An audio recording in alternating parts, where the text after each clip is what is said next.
একটি সুন্দর বড় রাজ্য ছিল। সেই রাজ্যের রাজা বাগান ভালোবাসতেন, তাই তিনি খুব সুন্দর একটা বাগান তৈরি করেছিলেন।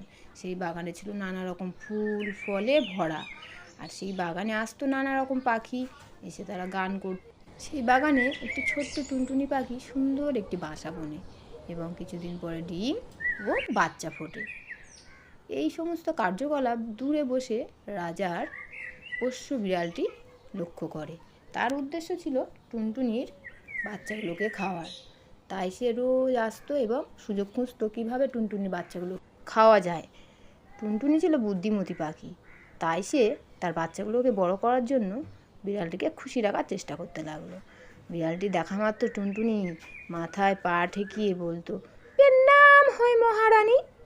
মহারানী সম্বোধন শুনে বিড়াল তো খুব খুশি হয়ে চলে যেত। এইভাবে দিন আসছে, বিড়ালও আসছে, টুনটুনিও বিড়ালকে খুশি করছে। এমন এক সময় টুনটুনির বাচ্চাগুলোও দেখতে দেখতে বড় হয়ে গেল। টুনটুনি বলল, বাছা, তোরা কি উড়ে ওই গাছে যেতে পারবি?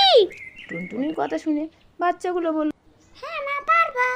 বলে টুনটুনির বাচ্চাগুলো ফুরুত করে উড়ে ওই দূরে গাছে চলে গেল। এতে তো টুনটুনি খুব খুশি হয়েছে। এমন সময় বিড়াল এসছে। বিড়ালকে দেখা মাত্র টুনটুনি রেগে তো বেজায় লাল। বিড়াল যথারীতি টুনটুনিকে বলল, কি করছিস রে টুনটুনি? টুনটুনি অমনি এক পা তুলে লাথি দেখিয়ে বলল, দূর হ হতচ্ছাড়ি বিড়ালিনী। এই বলে টুনটুনি ফুরুত করে উড়ে ওই দূরের গাছে ওর বাচ্চার কাছে চলে গেল। বিড়াল তো বেজায় রেগে বেগুন গাছের মধ্যে দিল এক ঝাঁপ। বেগুনের কাঁটা খেয়ে বিড়াল হয়ে গেল কুপোকাত। বন্ধুরা, টুনটুনি নিজের বাচ্চাকে বাঁচানোর জন্য বুদ্ধিটা কি ঠিক করেছিল? তোমাদের কি মনে হয়? যদি ঠিক করে থাকে তাহলে একটা কমেন্ট করে জানিয়ে দিও।